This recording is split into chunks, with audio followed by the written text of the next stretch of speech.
Avec l'arrivée des beaux jours, c'est le retour des sports d'été, que ce soit de la course à pied, du volleyball, du tennis ou encore du vélo.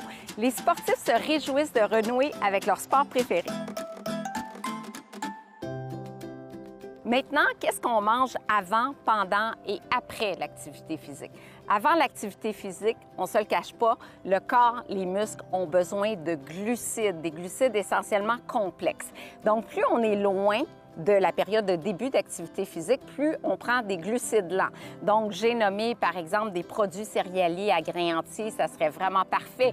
On peut, par exemple, si on commence un entraînement vers 9 h le matin, déjeuner vers 7 h, même 6 h 30, avec des rôtis, avec un gruau, avec des céréales à déjeuner, puis d'ajouter des fruits, parce que les fruits contiennent des glucides d'absorption un petit peu plus rapide, ce qui est parfait également. Plus on se rapproche de l'activité physique, 1 heure et moins près de l'activité physique, là, on veut des glucides d'absorption rapide, c'est-à-dire ça peut être une petite purée de fruits, on arrive sur le site ici, puis on prend une petite compote de pommes, ça serait vraiment parfait. Durant l'activité physique, ce qui distingue l'été de l'hiver, c'est vraiment l'importance de l'hydratation. Donc, oui, on va prendre à peu près 500 ml d'eau avant, mais pendant l'activité physique, c'est important de boire régulièrement, aux 10-15 minutes, quelques gorgées.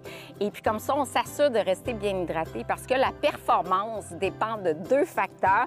Donc, la glycémie, le maintien de la glycémie à travers des sources de glucides. Donc, on doit consommer des glucides avant et pendant si l'activité se prolonge, et aussi une bonne hydratation parce que si on est déshydraté, c'est certain que ça va nuire à la performance sportive. Donc, on boit régulièrement, aux 15 minutes environ, quelques gorgées pour s'assurer de rester bien hydraté. Au-delà d'1 heure, maintenant, bien là, les boissons pour sportifs deviennent d'intérêt. Dans les boissons de réhydratation, on va avoir à peu près un 4 à 8 de concentration en glucides. Donc, on fournit du carburant aux muscles à l'effort et on a aussi des électrolytes, potassium, sodium. L'été, on transpire beaucoup quand on fait de l'activité physique et c'est important de remplacer ces électrolytes-là.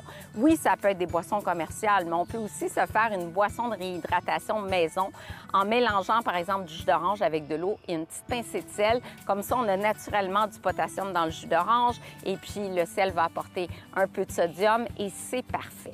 Maintenant, si on s'entraîne sur de longues périodes, je pense à un marathon, par exemple, on a 42 km et là, au bout d'1 heure et demie, là, le corps, les muscles ont vraiment besoin de glucides. C'est pour ça que plusieurs sportifs, pour des épreuves d'endurance de longue durée, ça peut être un 100 km de vélo aussi, vont traîner avec eux des gels de glucides, des glucides d'absorption rapide à base de fruits ou même de sirop d'érable. Il y a des produits québécois super intéressants à base de sirop d'érable conçus justement pour les sportifs. Donc, on prend des glucides et après l'entraînement, bien, ça dépend de l'intensité de l'entraînement. Après l'entraînement, on va récupérer, on va refaire nos réserves de glycogène au foie et aux muscles en consommant encore une fois des glucides et on va consommer des protéines pour réparer les fibres musculaires qui ont été affectées durant l'activité physique.